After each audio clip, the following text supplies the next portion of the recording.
I never thought this was how my life would turn out.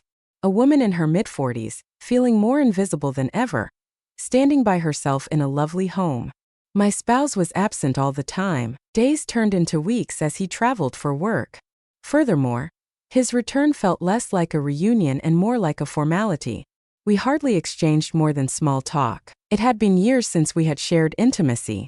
I cleaned, cooked, maintained appearances, and grinned at my neighbors.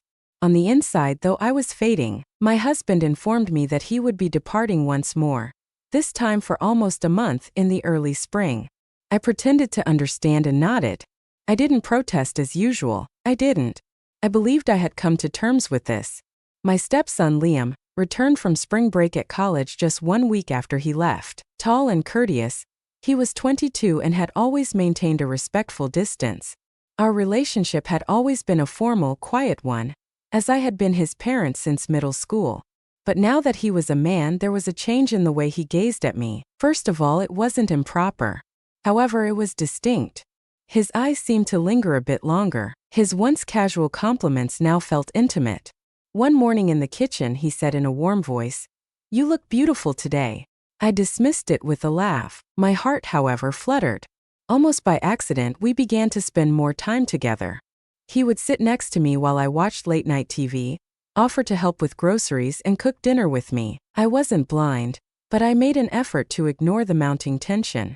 Every time he stood a bit too close to me or his hand touched mine, I sensed it.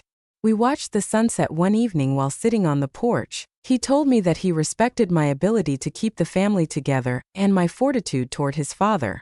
I was unsure of how to react. It had been years since I had received such a compliment. His voice, gentle yet honest, somehow broke through the barrier I had put up around myself. I saw more in him than just my stepson.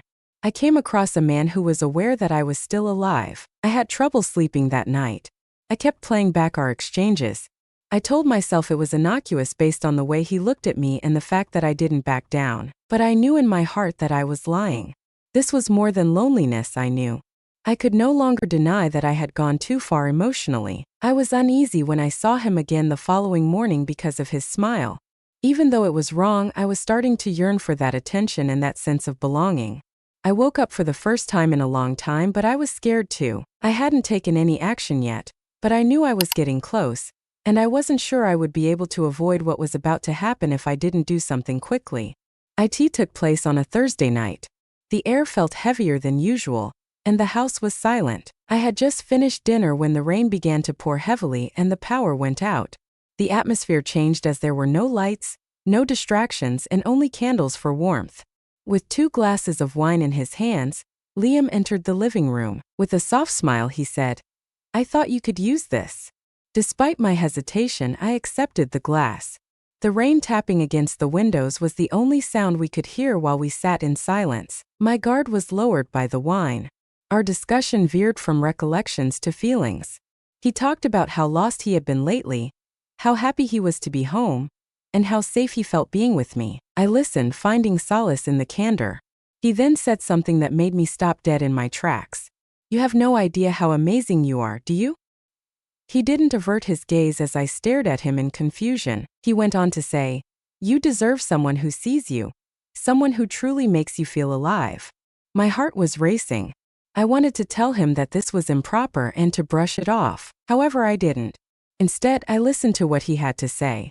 I was famished for love and approval, and who was giving it didn't matter at that moment.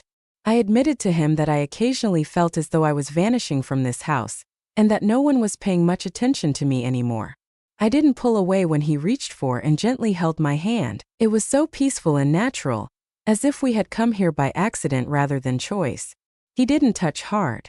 It wasn't hostile. It was heartfelt and tender. I didn't feel invisible for the first time in years. He wasn't merely staring at me. They were supporting me and occupying the voids left by my husband's long-term absence. He bent in.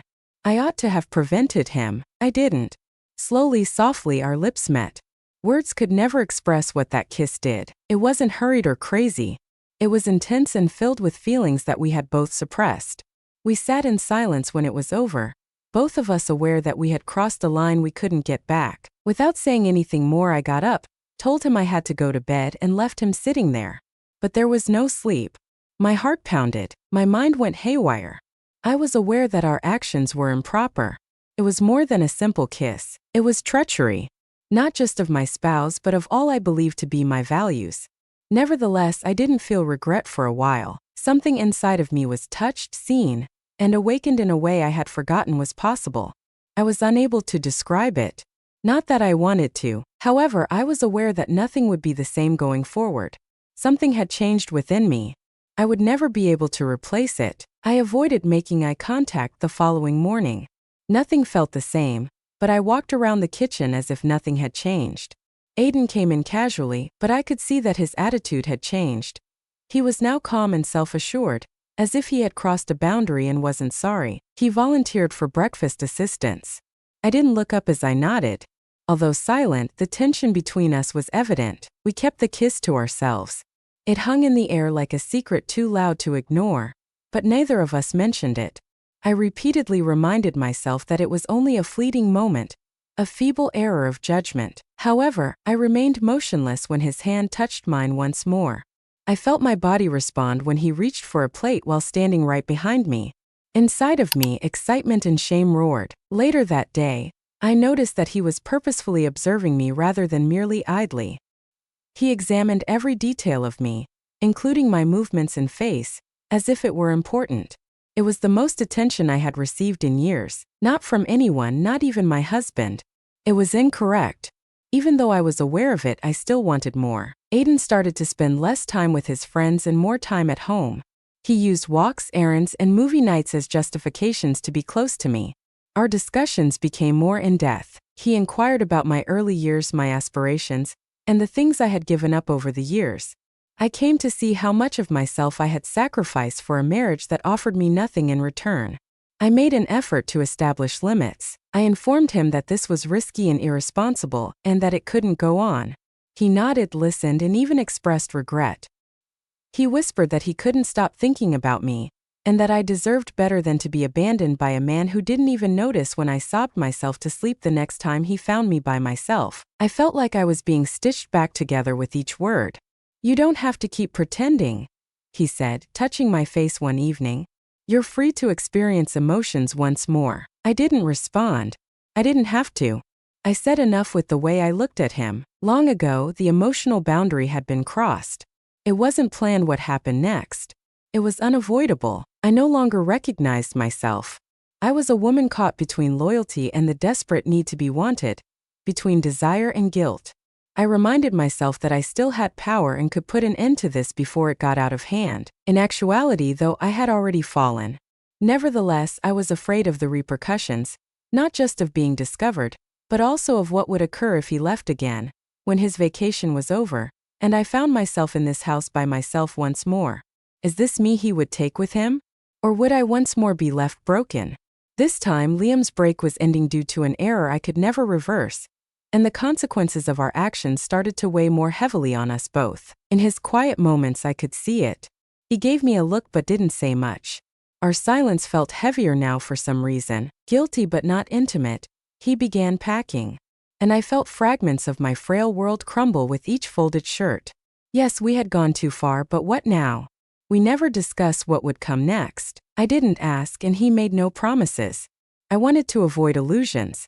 I had lived long enough with a husband who hardly paid attention to me, wrapped in a false sense of security. However, this one was unique. It was real, unvarnished, intense, and incorrect. It had to stop now. For the first time since this started, he came to me uncertain the night before he left. He made no attempt to touch me. He simply gazed at me as though he was unable to speak. "There is nothing that I regret. But I don't want to ruin your life either," he said quietly. Unable to answer, I nodded, my throat constricted. I couldn't tell if it was relief or heartache. When he left the following morning, I watched him leave without a ceremony, standing at the door like a stranger. No promises, no farewells, just a brief moment. The stillness of the house returned, but it was colder this time. After a few days, my husband came back as though nothing had happened. He talked about business deals over dinner, and brought back mementos and stories from meetings. I avoided his eyes, but he didn't notice. He was unaware of my hollowness. Only I could see that I had physically and emotionally given myself to someone else. I initially believed that I would be overcome with guilt, but instead I felt a deep sadness for the years I had wasted feeling invisible as well as for what I had done. It wasn't just the kiss or the touch that was betrayed. In just 1 week, someone who wasn't even supposed to care had a clearer picture of me than my husband had in years. Once Liam sent a brief text saying, "Take care of yourself." I deleted it after staring at it for hours. I was aware that we couldn't go on and that I couldn't return to the previous state of affairs. It was impossible for me to undo the change I had undergone. Ultimately, I found myself with a marriage that appeared intact on the outside but was utterly empty on the inside. I spent every day next to a man who believed that everything was all right. I was burdened with decisions that I couldn't reverse.